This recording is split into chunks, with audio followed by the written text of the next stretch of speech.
मिठियाणी सिंध के ॿियनि शहर वांगुरु मिठियाणी में भी ईद मिलादुल नबी सल्लल्लाहु अलैहि वसल्लम जो जश्न वॾी अक़ीदत ऐं एहतराम सां मल्हायो वियो। इन सिलसिले में शहर में रैली कढी वई, जंहिंमें सवें माण्हुनि शिरकत कई।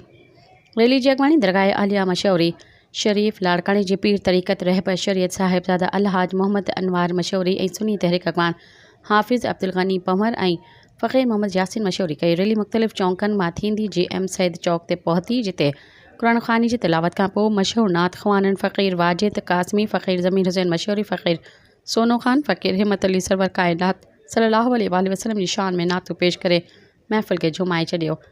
इन मौक़े ते साहिबज़ादा मोहम्मद अनवार मशहूरी नूरानी ख़िताब कयो ऐं नबी करीम सल्लल्लाहु अलैहि वसल्लम जी विलादत बा सआदत जे हवाले सां रोशनी विधी। जॾहिं त ख़िताब खां पोइ रैली हाफ़िज़ अब्दुल गनी जे मदरसे में पहुती, जिते फ़क़ीरनि खे नगर करायो वियो।